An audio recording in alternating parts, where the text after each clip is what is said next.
नमस्कार मेरे प्यारे दोस्तों, मैं वैभव एक बार फिर से आप सभी का स्वागत करता हूं आपके अपने ऑनलाइन प्लेटफॉर्म एग्जाम स्टडी पर। आप सभी मेरे भाई बहनों का बहुत बहुत स्वागत है।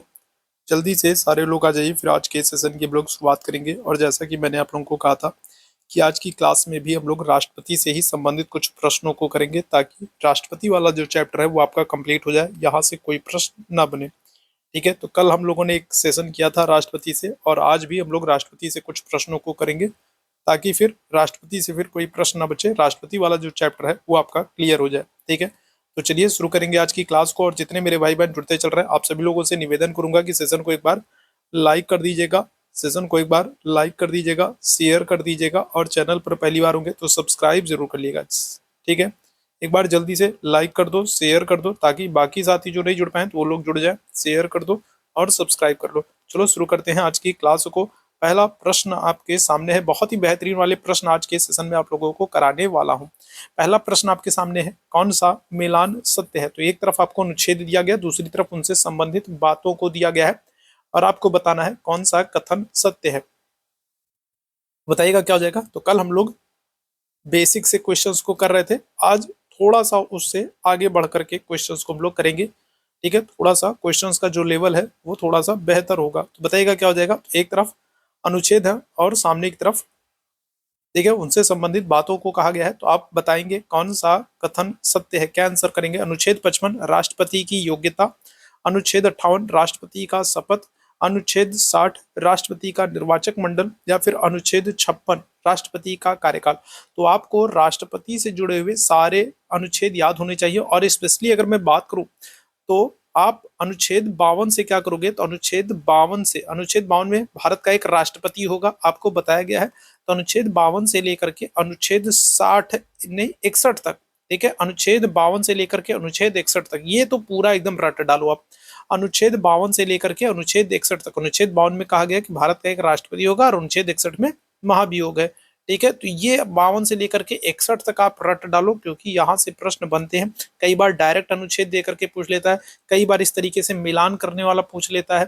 ठीक है, तो बताइएगा क्या हो जाएगा। तो देखो, अगर हम लोग राष्ट्रपति की योग्यता की बात करेंगे तो राष्ट्रपति की योग्यता कहाँ पर है, तो ये अनुच्छेद 58 में है। ठीक है, राष्ट्रपति की योग्यता कहाँ पर है, तो आप आंसर करोगे अनुच्छेद 58 में है। ठीक, अगर आपसे पूछा जाए राष्ट्रपति का शपथ कहाँ पर है, तो आंसर क्या करोगे, तो आप आंसर करोगे अनुच्छेद 60 में। राष्ट्रपति का शपथ कहाँ पर, अनुच्छेद 60 में। राष्ट्रपति का निर्वाचक मंडल कहाँ पर है, ठीक है, राष्ट्रपति के चुनाव में कौन कौन शामिल होता है, ये कहाँ पर है, तो ये अनुच्छेद 54 में है। ठीक है, कहाँ पर है, आर्टिकल 54 में। अनुच्छेद 56 में राष्ट्रपति की पदावधि या राष्ट्रपति का कार्यकाल बताया गया है, जो कि एकदम सही है। तो क्या हो जाएगा, ऑप्शन संख्या डी आंसर करोगे। अगर आपसे पूछा जाए राष्ट्रपति का कार्यकाल क्या होता है, तो आप आंसर क्या करोगे, आप कहोगे पद ग्रहण की तारीख से 5 वर्ष। ठीक है, क्या करोगे, तो आप आंसर करोगे पद ग्रहण की तारीख से क्या होगा, पद ग्रहण की तारीख से 5 वर्ष का जो है ये राष्ट्रपति का कार्यकाल होता है। ठीक है, क्या हो जाएगा, तो पद ग्रहण की तारीख से 5 वर्ष के लिए राष्ट्रपति का कार्यकाल होता है। ऑप्शन संख्या डी जो है 56, अनुच्छेद 56 राष्ट्रपति के कार्यकाल का उल्लेख करता है, यही विकल्प बिल्कुल एकदम सही है। ठीक है, याद रखेंगे। राष्ट्रपति की योग्यता अनुच्छेद 58 में है, राष्ट्रपति का शपथ अनुच्छेद 61 में है, राष्ट्रपति का निर्वाचक मंडल अनुच्छेद 54 में है। ठीक, चलिए आगे बढ़ेंगे अगले प्रश्न की तरफ। अगले प्रश्न का आंसर करिएगा, जामिया मिलिया इस्लामिया विश्वविद्यालय के संस्थापक के रूप में किसका नाम जुड़ा है। बताइएगा, तो जामिया मिलिया इस्लामिया विश्वविद्यालय से किसका नाम जुड़ा है, कौन हैंगे, तो एपीजे अब्दुल कलाम है, जाकिर हुसैन है, फखरुद्दीन अली अहमद है, या फिर हामिद अली अंसारी है। बताओ क्या हो जाएगा। दूसरे प्रश्न का आप सभी लोग आंसर करिएगा, क्या हो जाएगा इस प्रश्न का आंसर।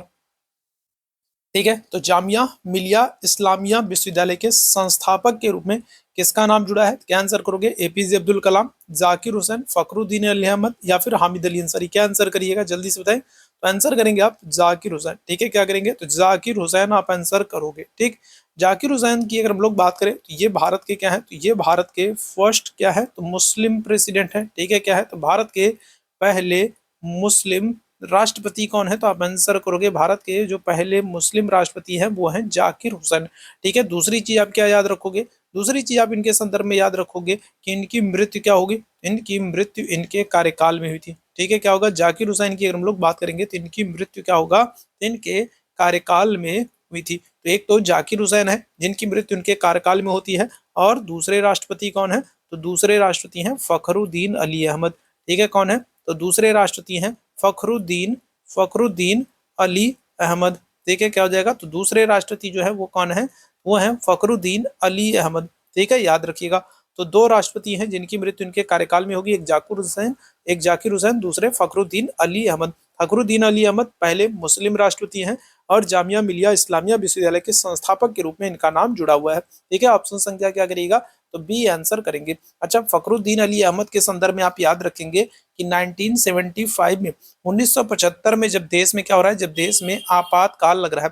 ठीक है, 1975 में अगर हम लोग बात करेंगे, जब देश में तीसरी बार क्या हो रहा है, आपातकाल लग रहा है, तो उस दौरान भारत के राष्ट्रपति कौन थे? आप आंसर करोगे फखरुद्दीन अली अहमद। 1975 में आंतरिक अव्यवस्था, आंतरिक अशांति के आधार पर हम लोग बात करेंगे, तो आंतरिक अशांति के आधार पर हम लोग बात करेंगे तो आपातकाल लगाया गया था आंतरिक अशांति के। ठीक है, एक मिनट।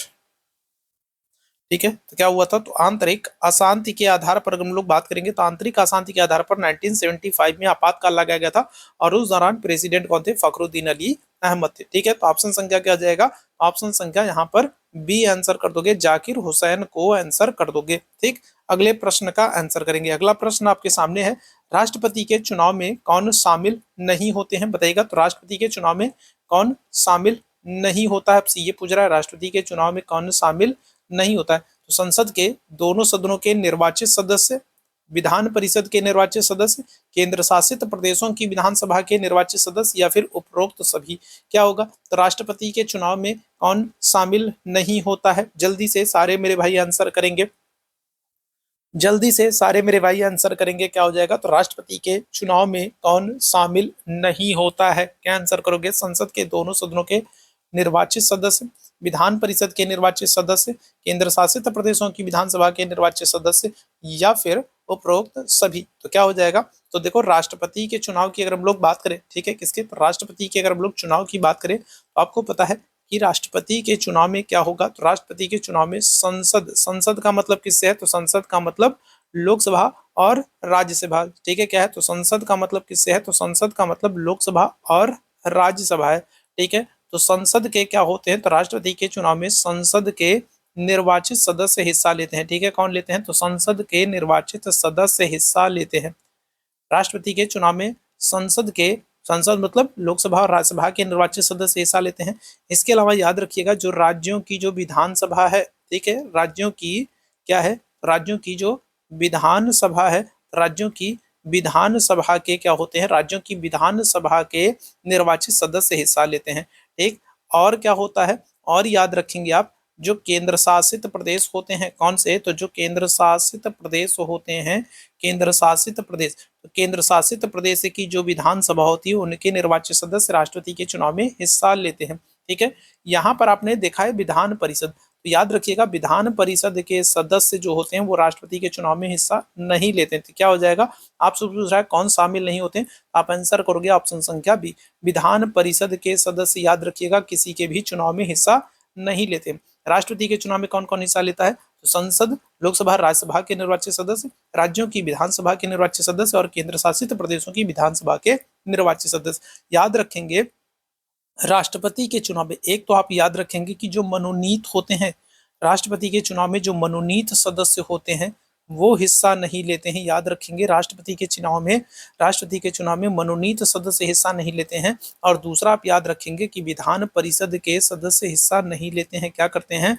तो विधान परिषद के जो सदस्य होते हैं वो हिस्सा नहीं लेते हैं। ठीक है, राष्ट्रपति के चुनाव में मनोनीत सदस्य हिस्सा नहीं लेते हैं और विधान परिषद के जो सदस्य होते हैं वो हिस्सा नहीं लेते हैं। ठीक है, तो इनको याद रखिएगा। जहां पर भी आपको मनोनीत दिख जाए वो ऑप्शन समझ लीजिएगा गलत है, जहां पर भी आपको विधान परिषद दिख जाए वो समझ लीजिएगा ऑप्शन गलत है। यहाँ पर आपको परिषद दिख रहा है, इसका मतलब ये ऑप्शन गलत है, गलत ही हमको बताना था और यही हमारा आंसर हो जाएगा।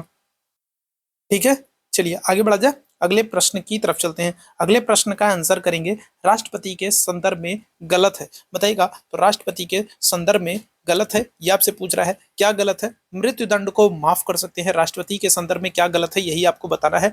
मृत्युदंड को माफ कर सकते हैं, सेना न्यायालय के द्वारा दिए गए दंड को माफ कर सकते हैं, राष्ट्रपति सजा को कम कर सकते हैं, राष्ट्रपति सिर्फ राज्य सूची के विषय पर क्षमादान कर सकते हैं। बताइएगा कौन सा कथन राष्ट्रपति के संदर्भ में गलत है? जल्दी से बताएंगे क्या हो जाएगा इस प्रश्न का आंसर। जल्दी से बताएंगे इस प्रश्न का क्या हो जाएगा करेक्ट आंसर। ठीक है, चलिए तो देखिए जनवरी कंप्लीट होने वाला है।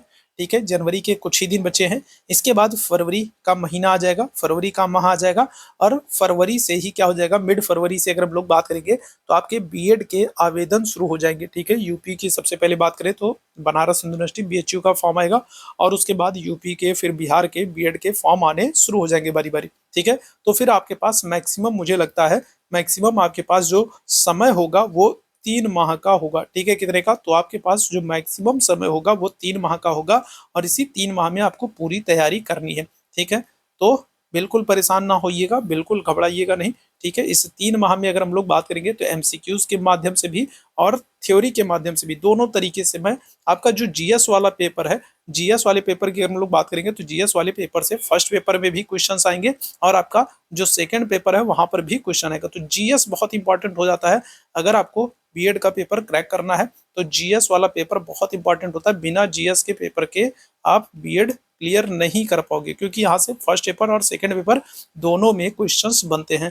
ठीक है, आर्ट्स ग्रुप वालों के लिए और सोशल साइंस वालों के लिए। और अगर मैथ्स की बात करेंगे तो जो मैथ्स ग्रुप वाले हैं तो उनके लिए क्या होता है, फर्स्ट पेपर में जीएस के क्वेश्चंस बनते हैं, और जीएस के पेपर, जीएस के क्वेश्चंस बहुत इंपॉर्टेंट होते हैं।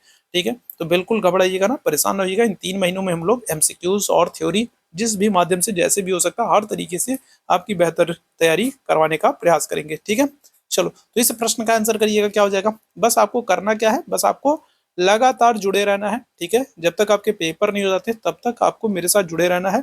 ठीक है, क्लास को आपको देखते रहना है। ठीक है, चलिए तो बताइएगा क्या हो जाएगा। तो राष्ट्रपति के संदर्भ में अगर हम लोग बात करेंगे क्या गलत है, तो राष्ट्रपति मृत्युदंड को माफ कर सकते हैं, ये बात तो बिल्कुल एकदम सही है। सेना न्यायालय के द्वारा दिए गए दंड को भी माफ कर सकते हैं, ये बात भी बिल्कुल सही है। राष्ट्रपति सजा को कम कर सकते हैं, ये बात भी बिल्कुल सही है। राष्ट्रपति सिर्फ राज्य सूची पर क्षमा दान कर सकते हैं, ये बात गलत है। ठीक है, क्या है, तो ये बात गलत है। और आपको क्या करना था, आपको गलत ही तो बताना था कि कौन गलत है, आपको गलत ही तो बताना था। और गलत क्या है, गलत यह है कि राष्ट्रपति सिर्फ राज्य सूची के विषय पर क्षमादान कर सकता है, नहीं, ये गलत है। राष्ट्रपति संघ सूची के विषय पर भी क्या कर सकता है, क्षमादान कर सकता है। तो यही हमारा गलत है, और यही हमारा क्या हो जाएगा, आंसर हो जाएगा। क्या आंसर करोगे, ऑप्शन संख्या डी आंसर करोगे। क्या करोगे, तो ऑप्शन संख्या डी आंसर कर दोगे। क्लियर है, चलिए आगे बढ़ेंगे अगले प्रश्न की तरफ। किस संशोधन के द्वारा केंद्र शासित प्रदेशों की विधानसभा के निर्वाचित सदस्य राष्ट्रपति के चुनाव में हिस्सा लेते हैं? बताइएगा। तो अभी मैंने आप लोगों को बताया था ना कि राष्ट्रपति के चुनाव में कौन कौन हिस्सा लेता है। संसद के दोनों सदन, लोकसभा राज्यसभा के निर्वाचित सदस्य, राज्यों की विधानसभा के निर्वाचित सदस्य, और केंद्र शासित प्रदेशों की विधानसभा के निर्वाचित सदस्य राष्ट्रपति के चुनाव में हिस्सा लेते हैं। तो बताइएगा किस संशोधन के द्वारा केंद्र शासित प्रदेशों की विधानसभा के निर्वाचित सदस्य राष्ट्रपति के चुनाव में हिस्सा लेते हैं? क्या आंसर करोगे, 69, 70, 71, 72? क्या आंसर करोगे, जल्दी से बताओ क्या आंसर करोगे। तो कौन से संशोधन के द्वारा आंसर हो जाएगा आपका, क्या हो जाएगा, ऑप्शन संख्या बी आंसर करोगे। क्या करोगे, तो ऑप्शन संख्या बी कर दोगे।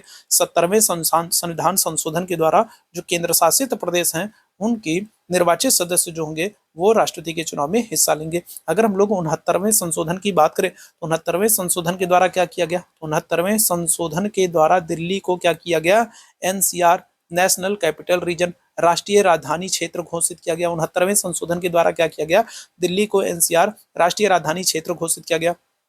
71वें संशोधन के द्वारा अगर हम लोग बात करेंगे तो 71वें संशोधन के द्वारा क्या किया गया है, तो नेपाली, कोंकणी और मणिपुरी भाषा को जोड़ा गया। क्या किया गया, तो नेपाली, ठीक है, नेपाली, कोंकणी और मणिपुरी भाषा को जोड़ा गया। क्या किया गया, तो नेपाली, कोंकणी और मणिपुरी भाषा को जोड़ा गया 8वीं अनुसूची में, याद रखेंगे 71वें संशोधन के द्वारा।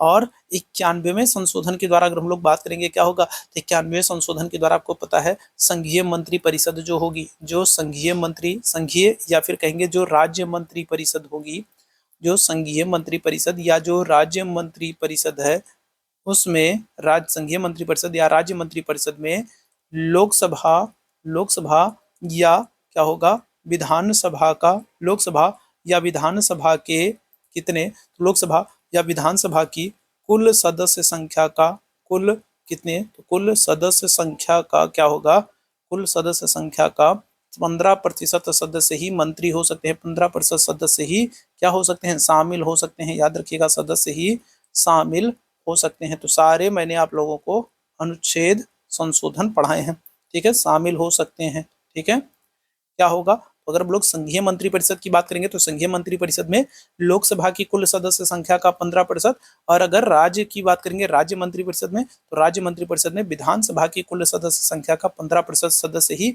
मंत्री हो सकते हैं, याद रखेंगे, ठीक है। यहाँ पर क्या हो जाएगा, ऑप्शन संख्या बी हो जाएगा। अच्छा, जल्दी से बताओ कितने केंद्र शासित प्रदेश हैं जहां पर विधानसभा है, बताइएगा कितने केंद्र शासित प्रदेश हैं जहां पर विधानसभा है, जल्दी से बताओ कितने केंद्र शासित प्रदेश हैं, कितने केंद्र शासित प्रदेश हैं जहां पर विधानसभा है, कितने केंद्र शासित प्रदेश जहां क्या है, जहां विधानसभा है, कितने केंद्र शासित प्रदेश जहां विधानसभा है, जल्दी से बताओ क्या आंसर होगा, ठीक है। आगे बढ़ेंगे, अगले प्रश्न का आंसर करना, किस अनुच्छेद के तहत राष्ट्रपति किसी विधेयक को स्वीकार, अस्वीकार या फिर पुनर्विचार के लिए लौटा सकता है, बताइएगा। तो किस अनुच्छेद के तहत राष्ट्रपति किसी विधेयक को स्वीकार कर सकता है, अस्वीकार कर सकता है या पुनर्विचार के लिए लौटा सकता है, अनुच्छेद 109, अनुच्छेद 110, अनुच्छेद 111, अनुच्छेद 123, बताइएगा क्या हो जाएगा। तो किस अनुच्छेद के तहत, बाद में जितने मेरे भाई बहन जुड़े हैं आप सभी लोगों से निवेदन करूंगा कि सेशन को एक बार लाइक जरूर कीजिएगा, शेयर जरूर कीजिएगा, और चैनल पर पहली बार होंगे तो चैनल को सब्सक्राइब जरूर कीजिएगा, ताकि जब भी हम लोग लाइव आते हैं तो उसकी नोटिफिकेशन आपको जरूर मिल जाया करे, ठीक है। तो सेशन को एक बार लाइक, शेयर और सब्सक्राइब जरूर कर लो। यहाँ पर अगर हम लोग बात करेंगे तो कितने केंद्र शासित प्रदेश हैं जहाँ पर विधानसभा है, तो आप आंसर करोगे 3। कौन कौन से केंद्र शासित प्रदेश हैं, तो आप आंसर करोगे दिल्ली, दिल्ली, जम्मू, जम्मू और पांडिचेरी, दिल्ली, जम्मू और पांडिचेरी। तो 3 केंद्र शासित प्रदेश हैं जहां पर क्या हो रहा है, जहां पर विधानसभा है। 3 केंद्र शासित प्रदेश जहां पर क्या है, जहां पर विधानसभा है, ठीक। यहाँ पर अगर हम लोग बात करेंगे क्या हो जाएगा, तो आप आंसर करोगे अनुच्छेद 111। क्या आंसर करोगे, तो अनुच्छेद 111 के तहत राष्ट्रपति किसी विधेयक को स्वीकार कर सकता है, अस्वीकार कर सकता है, पुनर्विचार के लिए लौटा सकता है। 123 में क्या है, 123 में राष्ट्रपति की अध्यादेश की शक्ति है, ठीक है, क्या है, तो राष्ट्रपति की अध्यादेश की शक्ति है। 110 में अगर हम लोग बात करेंगे तो 110 में क्या है, तो धन विधेयक है, ठीक है, अनुच्छेद 110 में क्या है, तो धन विधेयक है। और 123 में अगर हम लोग बात करेंगे क्या है, तो अध्यादेश है, ठीक है। क्या हो जाएगा करेक्ट आंसर, अनुच्छेद 111। आगे बढ़िएगा, अगले प्रश्न का आंसर करिएगा। भारतीय डाक संशोधन विधेयक किस राष्ट्रपति के समय में आया था जिस पर पहली बार पॉकेट वीटो शक्ति का प्रयोग किया गया, बताइएगा क्या हो जाएगा। तो भारतीय डाक संशोधन विधेयक जो है ये किस राष्ट्रपति के समय में आया है जिस पर पहली बार पॉकेट वीटो शक्ति का प्रयोग किया गया। चलिए जल्दी से सारे लोग आंसर करेंगे। तो भारतीय डाक संशोधन विधेयक किस राष्ट्रपति के समय में आया है जिस पर पहली बार पॉकेट वीटो शक्ति का प्रयोग किया गया, राजेंद्र प्रसाद, नीलम संजीवा रेड्डी, वीवी गिरी या फिर ज्ञानी जैल सिंह। आंसर करिएगा सभी मेरे भाई बहन, जल्दी से सारे लोग आंसर करेंगे, क्या हो जाएगा, जल्दी से सारे लोग आंसर करेंगे। तो किस राष्ट्रपति के समय में पॉकेट वीटो शक्ति का पहली बार प्रयोग किया गया। अच्छा, अगर आपसे देखो एक प्रश्न आपसे और पूछा जा सकता है कि जो ये पहली बार पॉकेट वीटो है, जो पहली बार पॉकेट वीटो शक्ति है, इस पहली बार पॉकेट वीटो शक्ति का प्रयोग किसके संदर्भ में किया गया था, तो आप आंसर क्या करोगे, आप आंसर करोगे भारतीय डाक संशोधन विधेयक, ठीक है। क्या करोगे, तो आप आंसर करोगे भारतीय डाक संशोधन विधेयक, ठीक है। क्या करोगे, तो आप आंसर करोगे भारतीय डाक संशोधन विधेयक के संदर्भ में, ठीक है। भारतीय डाक संशोधन विधेयक के संदर्भ में पहली बार पॉकेट वीटो शक्ति का प्रयोग किया गया था। कब किया गया था, तो आप आंसर करोगे 1986 में, ठीक है। कब, तो 1986 में, ठीक है। भारतीय डाक संशोधन विधेयक के संदर्भ में पहली बार पॉकेट वीटो शक्ति का प्रयोग किया गया है 1986 में। इस दौरान अगर आपसे पूछा जाए कि प्रधानमंत्री कौन थे, तो आप आंसर करोगे राजीव गांधी। अगर आपसे पूछा जाए प्राइम मिनिस्टर उस समय कौन थे हमारे यहाँ, हमारे देश में, तो आप आंसर करोगे राजीव गांधी थे। और अगर प्रेसिडेंट की बात करेंगे तो हम लोग आंसर करेंगे किसको, ज्ञानी जैल सिंह को। किसको, तो ज्ञानी जैल सिंह ने 1986 में भारतीय डाक संशोधन विधेयक के संदर्भ में पहली बार पॉकेट वीटो शक्ति का प्रयोग किया था, ठीक है।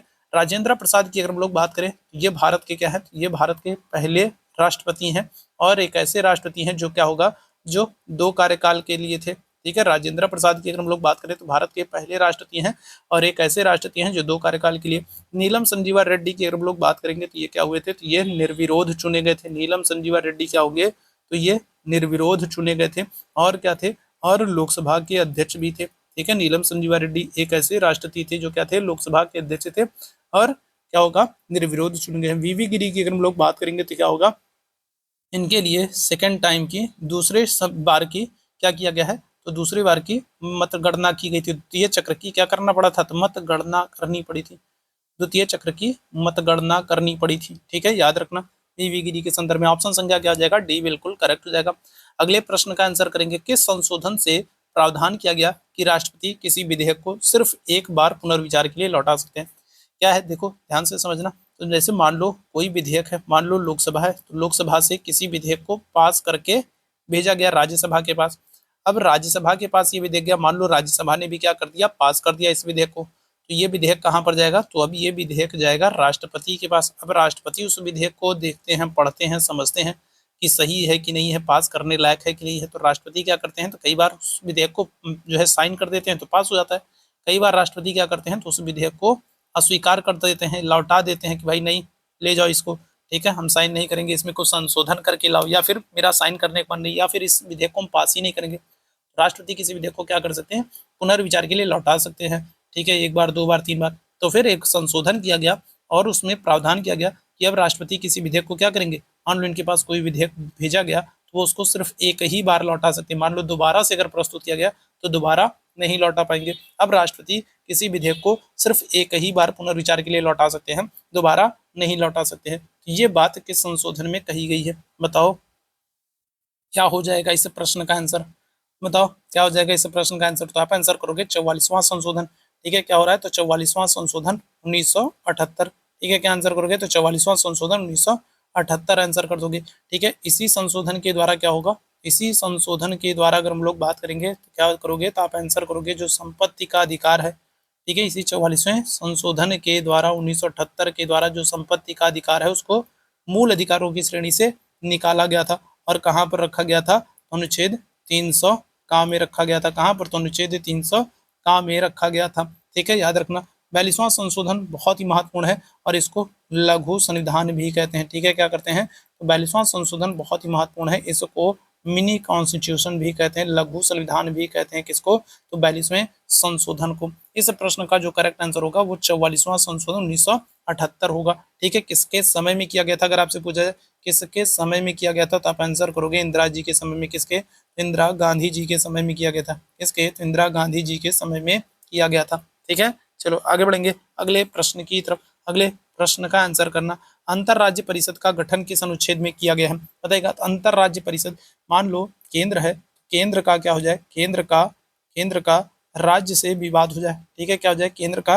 राज्य से विवाद हो जाए। जैसे जैसे केंद्र में कौन है, तो केंद्र में मोदी जी हैं। कौन है, मोदी जी हैं। और राज्य में अगर हम लोग बात करेंगे तो पश्चिम बंगाल में कौन है, ममता दीदी हैं। कौन है, ममता दीदी हैं। दोनों लोग एक दूसरे को देख करके क्या हो जाते हैं, भड़क जाते हैं, है ना। तो क्या हो जाएगा, तो केंद्र में जो है मोदी जी हैं और राज्य में अगर हम लोग बात करेंगे तो पश्चिम बंगाल में ममता दीदी हैं और दोनों लोग एक दूसरे को देख करके क्या हो जाते हैं, भड़क जाते हैं। तो केंद्र और राज्य का विवाद हो जाए, या फिर क्या हो जाए, या फिर राज्य से राज्य का विवाद हो जाए। जैसे राज्य से क्या हो जाए, राज्य से राज्य का विवाद हो जाए। ठीक है, राज्य में कौन है, फिर यूपी में योगी जी हैं। यूपी में कौन है, योगी जी हैं। और दिल्ली में कौन है, केजरीवाल हैं। देखते ही भड़क जाते हैं। ठीक है, क्या हो जाते हैं, देखते ही भड़क जाते हैं। तो केंद्र का राज्य से विवाद हो जाए या फिर राज्य का राज्य से विवाद हो जाए तो उस कंडीशन में क्या होता है, उस कंडीशन में राष्ट्रपति अंतरराज्य परिषद का गठन करता है। क्या करता है, तो राष्ट्रपति, अगर हम लोग बात करेंगे तो राष्ट्रपति क्या करेंगे, तो राष्ट्रपति क्या करते हैं, तो राष्ट्रपति अंतरराज्य परिषद का गठन करते हैं। अंतरराज्य परिषद का गठन कौन करता है, राष्ट्रपति करते हैं। किस अनुच्छेद के तहत करते हैं, तो ऑप्शन संख्या डी आंसर कर दोगे, अनुच्छेद 263 के तहत। ठीक है, अंतरराज्य परिषद का गठन कौन करता है, तो आप आंसर करोगे राष्ट्रपति। किस अनुच्छेद के तहत, तो ऑप्शन संख्या डी 263 के तहत। ठीक है, ध्यान रखिएगा। अनुच्छेद 148 में क्या है, अगर आपसे पूछा जाए अनुच्छेद 148 में क्या है, आर्टिकल 148 में क्या है, 48 में क्या है, आप आंसर करोगे सीएजी है, कंट्रोलर एंड ऑडिटर जनरल है, नियंत्रक एवं महालेखा परीक्षक है। अगर आपसे पूछ लिया अनुच्छेद 280 में क्या है, अनुच्छेद 280 में क्या है, तो आंसर क्या करोगे, तो आप आंसर करोगे वित्त आयोग।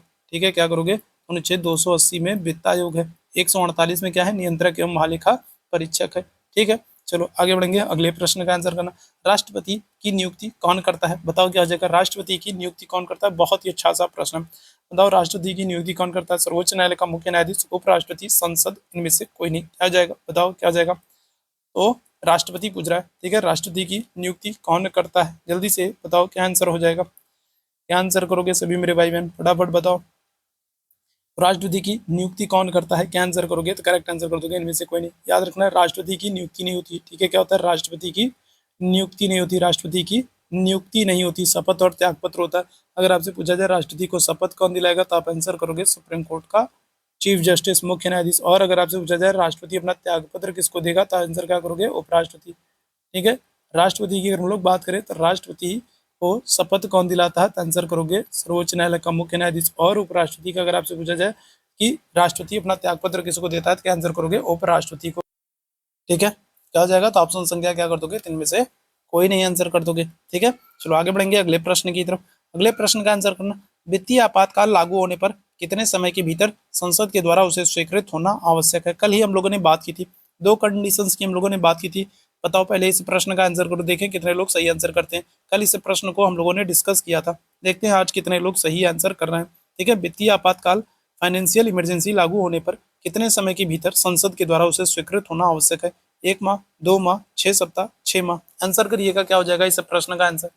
चलो फटाफट सभी लोग आंसर करो, क्या हो जाएगा इस प्रश्न का आंसर? वित्तीय आपातकाल लागू होने पर कितने समय के भीतर संसद के द्वारा उसे स्वीकृत होना आवश्यक है? क्या आंसर करोगे? तो देखो, दो कंडीशंस होती हैं, एक होता है आपातकाल, ठीक है। क्या होता है? एक होता है आपातकाल, इमरजेंसी की कंडीशन होती है। आपातकाल की अगर स्थिति होगी, ठीक है, राष्ट्रीय आपातकाल की, नेशनल इमरजेंसी की स्थिति होगी, तो कितने समय के भीतर? तो आप आंसर करोगे 1 माह के भीतर, ठीक है। क्या हो जाएगा? राष्ट्रीय आपातकाल की स्थिति होगी तो 1 माह के भीतर संसद के द्वारा उसे स्वीकृति मिलना आवश्यक है। लेकिन अगर वित्तीय आपातकाल की बात करेंगे, अगर वित्तीय आपातकाल की बात करेंगे, फाइनेंशियल इमरजेंसी की बात करेंगे, वित्तीय आपातकाल की अगर हम लोग बात करेंगे, तो फिर क्या हो जाएगा? तो बात हो जाएगी 2 माह की, ठीक है। कितनी? तो बात हो जाएगी 2 माह की, ठीक। अगर आपातकाल की स्थिति है तो 1 माह के भीतर संसद के द्वारा स्वीकृति मिलना आवश्यक है। लेकिन अगर बात वित्तीय आपातकाल की होगी तो 2 माह के भीतर। क्या आंसर कर दोगे? तो बी आंसर सही हो जाएगा आपका, ठीक है। 2 माह सही हो जाएगा, ठीक। ऑप्शन संख्या बी आंसर हो जाएगा, 2 माह करेक्ट हो जाएगा, ठीक है। अगर हम लोग आपातकाल की बात करें, आपात उपबंध कहाँ से लिया गया, तो आंसर करोगे जर्मनी से लिया गया, ठीक है। कहाँ से? तो जर्मनी से आपात उपबंधों को लिया गया। किस भाग में उल्लेख है? जल्दी से बताओ, आपात उपबंध किस भाग में? अगर वित्तीय आपात की बात करेंगे तो वित्तीय आपात कहाँ से लिया गया? तो अमेरिका से लिया गया, ठीक है। वित्तीय आपात कहाँ से लिया गया? अमेरिका से लिया गया। कहाँ पर है अब बात करेंगे आपात उपबंध किस भाग में? क्या आंसर करोगे? जल्दी से बताओ। आप आंसर कर दोगे कहाँ पर? भाग 18 में, ठीक है। कहाँ पर? तो भाग 18 में अगर हम लोग बात करेंगे तो भाग 18 में क्या है? तो आपात उपबंधों का प्रावधान किया गया, ठीक। अगले प्रश्न का आंसर करना। कौन सत्य नहीं है, ठीक है। कौन सत्य नहीं है? तो आपको 4 कथन दिए गए हैं और आपको बताना है कौन सा सत्य नहीं है। आपको 4 कथन दिए गए हैं और आपको बताना है कौन सा सत्य नहीं है। पहला कह रहा है राष्ट्रपति को शपथ सर्वोच्च न्यायालय के मुख्य न्यायाधीश दिलाते हैं। दूसरा आपसे कह रहा है कि राष्ट्रपति अपना त्यागपत्र उपराष्ट्रपति को सौंपता है। तीसरा कह रहा है राष्ट्रपति के मामले की जांच सर्वोच्च न्यायालय करती है। और चौथा कह रहा है राष्ट्रपति का वेतन भारत की आकस्मिक निधि से दिया जाता है। तो बताइएगा कौन सा कथन सत्य नहीं है? जल्दी से सारे मेरे भाई बताएंगे कौन सा कथन सत्य नहीं है। राष्ट्रपति को शपथ सर्वोच्च न्यायालय का मुख्य न्यायाधीश दिलाता है, ठीक है।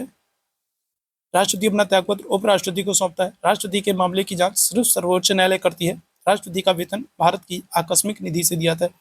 तो देखो यहाँ पर आपको बताना है कौन सा सत्य नहीं है, मतलब गलत कथन आपको बताना है, गलत कथन आपको बताना है, ठीक।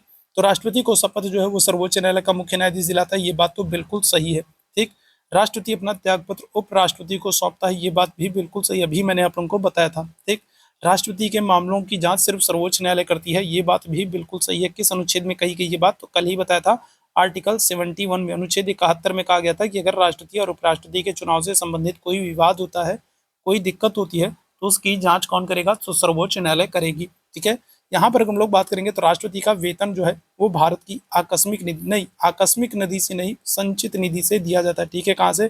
तो संचित निधि से दिया जाता है, ठीक है। कहाँ से? तो राष्ट्रपति का जो वेतन है वो भारत की आकस्मिक निधि से नहीं, संचित निधि से। संचित निधि का उल्लेख कहाँ पर है? आप आंसर करोगे आर्टिकल 266 में। और अगर आपसे बोले आकस्मिक निधि का उल्लेख कहाँ पर किया गया है, ठीक है, आकस्मिक निधि का उल्लेख कहाँ पर किया गया है? तो आकस्मिक निधि के लिए आप आंसर क्या करोगे? आप आंसर करोगे आर्टिकल 267। ठीक है, क्या करोगे? आर्टिकल 267। ठीक है, संचित निधि की अगर हम लोग बात करें तो संचित निधि आर्टिकल 266। आकस्मिक निधि की बात करेंगे तो आर्टिकल 267। तो राष्ट्रपति का वेतन कहाँ से? संचित निधि से दिया जाता है, आकस्मिक निधि से नहीं दिया जाता। तो क्या हो जाएगा? तो ऑप्शन संख्या डी गलत है, गलत ही हमको बताना तो ऑप्शन संख्या डी जो है ये हमारा करेक्ट आंसर हो जाएगा। क्लियर है? अगले प्रश्न का आंसर करना। कौन सा कथन सत्य नहीं है? कौन सा कथन सत्य नहीं मतलब गलत? एक बार फिर से आपको गलत कथन बताना है, एक बार फिर से गलत कथन बताना। कल हम लोगों ने राष्ट्रपति से आसान प्रश्नों को किया था और मैंने कहा था ना कि आज थोड़ा सा क्वेश्चंस का लेवल अलग रहेगा। ठीक है, तो आप लोगों को क्वेश्चन समझ में आ रहे होंगे और थोड़ा सा लेवल भी मैंने बढ़ा दिया है, थोड़ा सा यहाँ पर कंफ्यूजिंग क्वेश्चंस लग रहे हैं, है ना। चलो बताओ क्या हो जाएगा? तो कौन सा कथन सत्य नहीं है? राष्ट्रपति सर्वोच्च न्यायालय से कभी भी परामर्श मांग सकता है, सर्वोच्च न्यायालय राष्ट्रपति को परामर्श दे सकता है। ठीक है, दूसरा क्या कह रहा है? सर्वोच्च न्यायालय का परामर्श राष्ट्रपति को मानना बाध्यकारी होता है, राष्ट्रपति की अनुमति से ही धन विधेयक प्रस्तुत होता है। बताओ क्या हो जाएगा इस प्रश्न का आंसर? कौन सा कथन सत्य नहीं है? राष्ट्रपति सर्वोच्च न्यायालय से कभी भी परामर्श मांग सकता है, सर्वोच्च न्यायालय राष्ट्रपति को परामर्श दे सकता है, सर्वोच्च न्यायालय का परामर्श राष्ट्रपति को मानना बाध्यकारी होता है, या फिर राष्ट्रपति की अनुमति से ही धन विधेयक प्रस्तुत होता है। तो कौन सा कथन सत्य नहीं है या फिर कहोगे गलत है? बताओ क्या हो जाएगा? तो राष्ट्रपति सर्वोच्च न्यायालय के न्यायाधीश से कभी भी परामर्श मांग सकता है, ये बात तो बिल्कुल एकदम सही है। कहाँ पर? ये अनुच्छेद 143 में कहा गया है। ठीक है, अनुच्छेद 143 में 143 में कहा गया। ठीक है, कहाँ पर? तो अनुच्छेद 143 में कहा गया कि राष्ट्रपति जो है वो सर्वोच्च न्यायालय से क्या करते हैं? तो कभी भी परामर्श मांग सकते हैं। ठीक, अच्छा, अब राष्ट्रपति अगर सर्वोच्च न्यायालय से परामर्श मांगेगा तो क्या सर्वोच्च न्यायालय की हिम्मत है कि परामर्श नहीं देगा? देना ही पड़ेगा।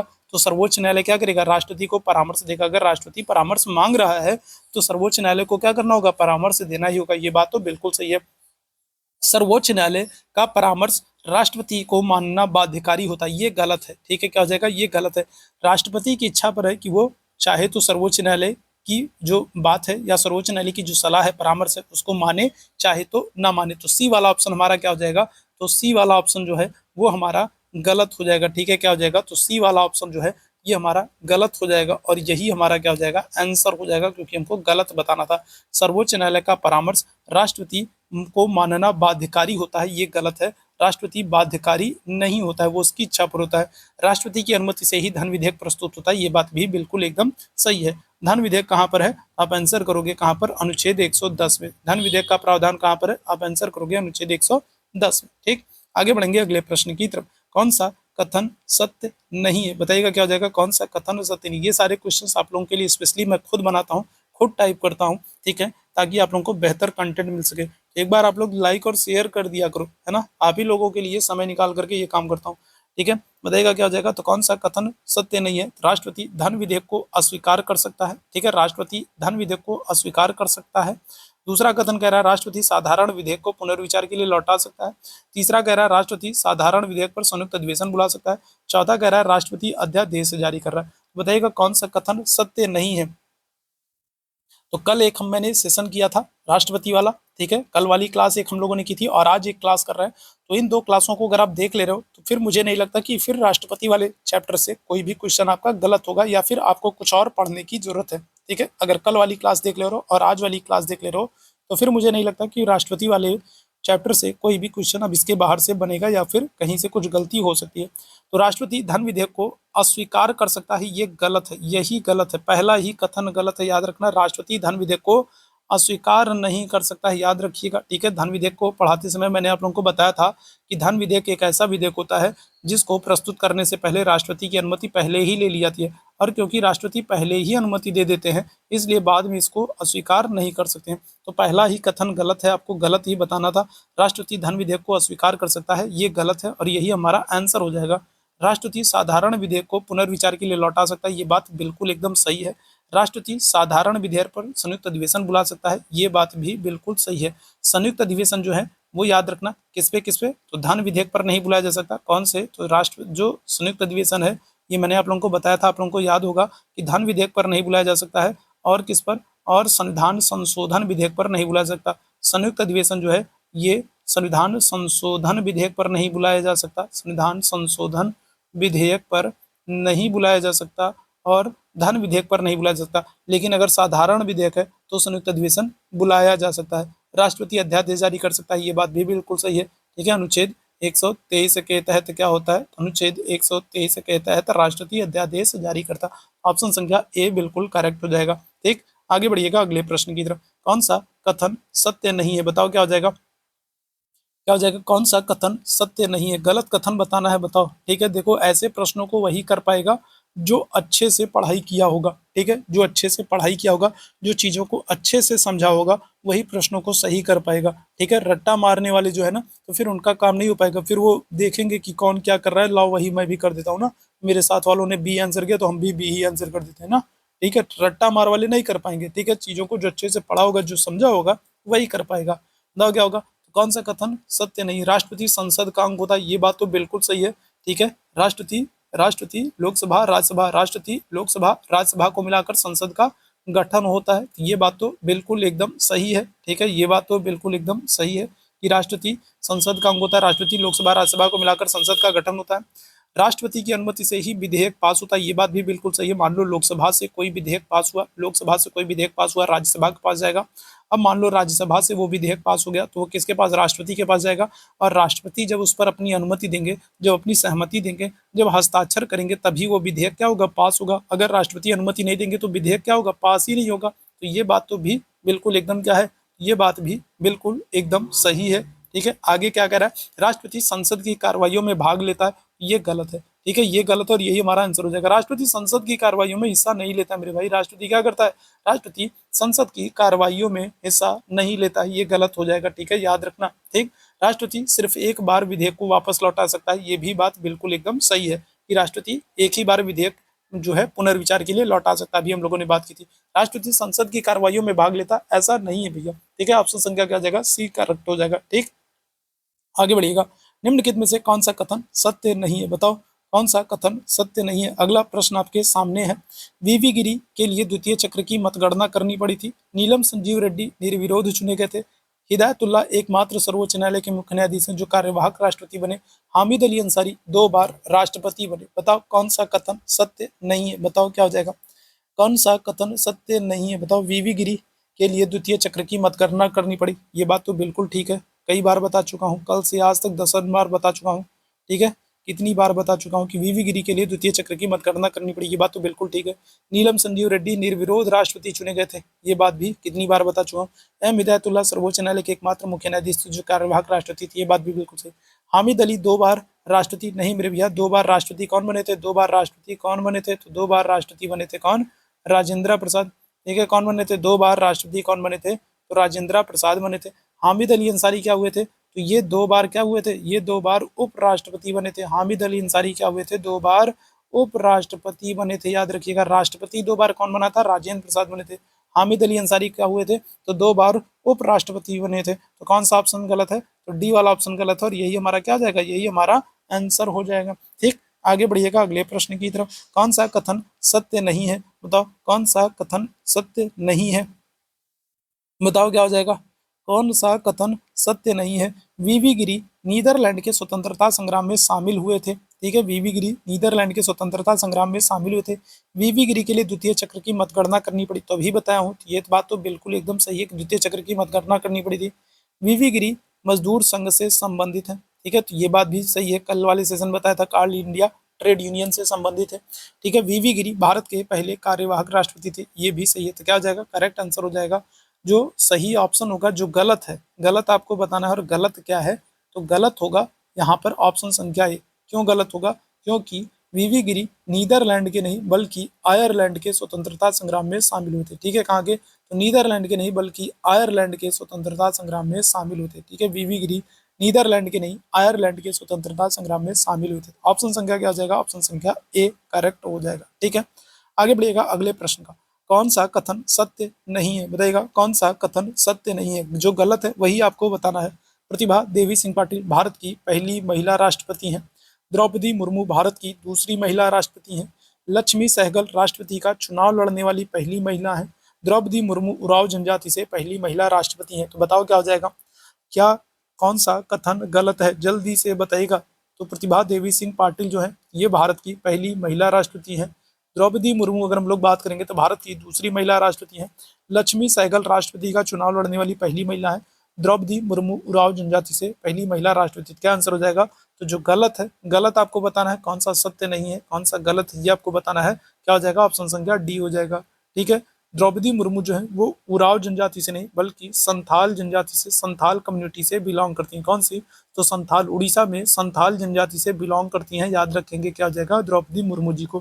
ठीक है, उड़ीसा में मयूरभंज, ठीक है, कहाँ पर? तो उड़ीसा में मयूरभंज नामक स्थान से बिलोंग करती हैं, संथाल कम्युनिटी से। ठीक है, उरांव नहीं होगा। ऑप्शन संख्या डी गलत है और यही हमारा करेक्ट आंसर होगा। लक्ष्मी सहगल राष्ट्रपति का चुनाव लड़ने वाली पहली महिला थी। चुनाव तो इन्होंने लड़ा था लेकिन ये जीत नहीं पाई थी, ये चुनाव हार गई थी। ठीक है, तो चुनाव लड़ने वाली पहली महिला है, हालांकि जीती नहीं थी, हार गई थी। ठीक, आगे बढ़ेंगे अगले प्रश्न की तरफ। राष्ट्रपति लाल किले से देश को कब संबोधित करते हैं? बताओ इस प्रश्न का क्या करेक्ट आंसर होगा। देखते हैं कितने लोग सही आंसर कर पाते हैं। ठीक है, सच में अब लाल किले जो है आप 15 अगस्त या 26 जनवरी में शामिल होने जाते हो या फिर खाली लड्डू खाने जाते हो, तो अब पता चलेगा। क्या आंसर करोगे? राष्ट्रपति लाल किले से देश को कब संबोधित करते हैं? तो 26 जनवरी, 15 अगस्त, 1 जनवरी, 25 दिसंबर। क्या आंसर करोगे? राष्ट्रपति लाल किले से देश को कब संबोधित करते हैं? अच्छा, लाल किला अगर आपसे पूछा जाए किसने बनवाया, जल्दी से बताओ। लाल किला किसने बनवाया ये बताओ। पहले पहले ये बताओ, लाल किला किसने बनवाया ये बताओ जल्दी से।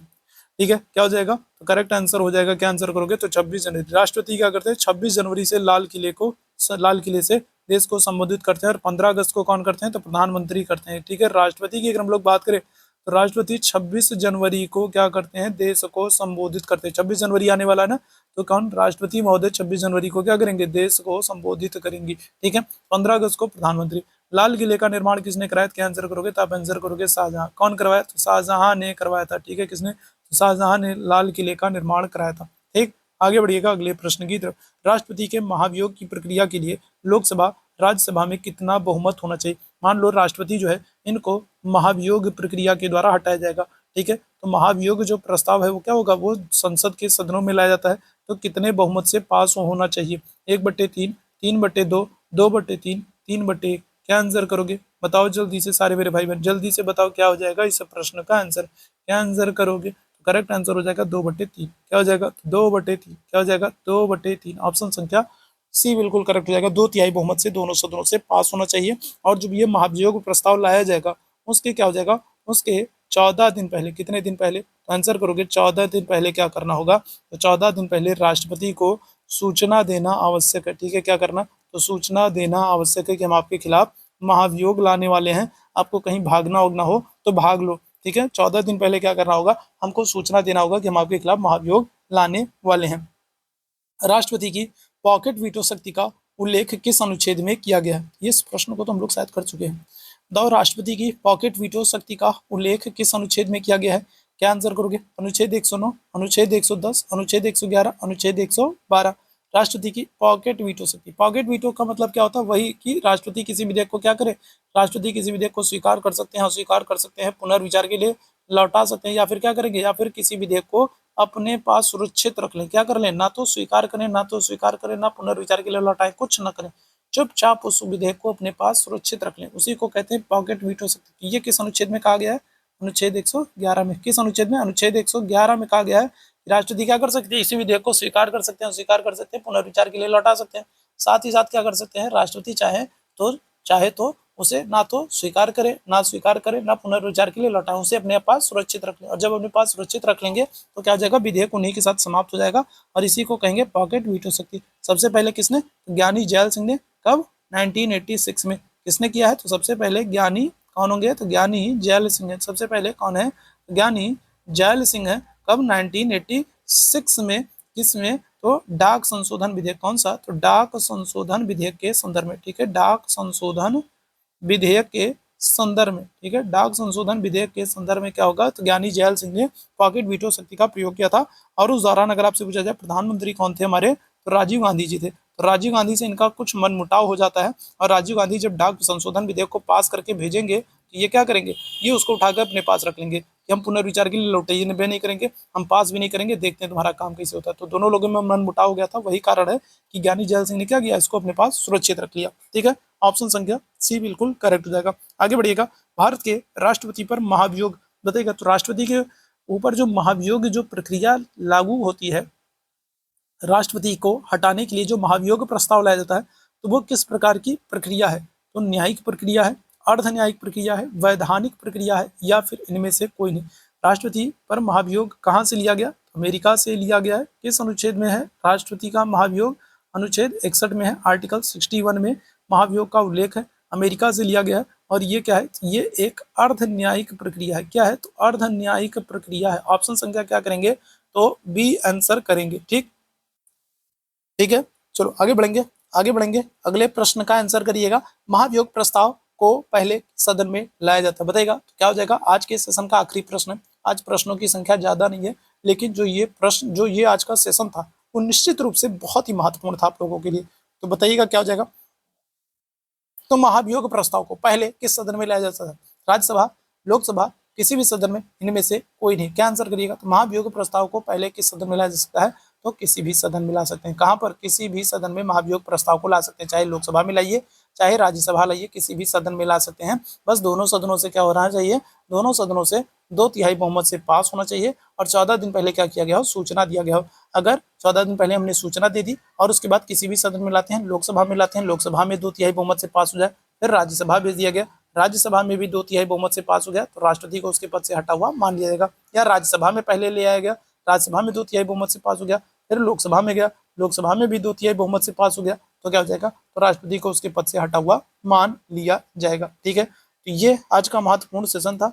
उम्मीद है सेशन आप लोगों को पसंद आया होगा। सेशन पसंद आया हो तो सेशन को लाइक कीजिएगा, शेयर कीजिएगा। चैनल पर पहली बार होंगे तो सब्सक्राइब जरूर कीजिएगा, सब्सक्राइब कर लीजिएगा, ताकि जब भी हम लोग लाइव आए तो उसकी नोटिफिकेशन आपको मिलती रहे। ठीक है, तो अभी के लिए हम लोग बस इतना ही करेंगे। Thank you so much. आप सभी मेरे अच्छे भाई बहनों को मेरे साथ जुड़ने के लिए। अपना ख्याल रखें, अच्छे रहें, स्वस्थ रहें, हंसते रहें, मुस्कुराते रहें। गुड नाइट, शुभ रात्रि।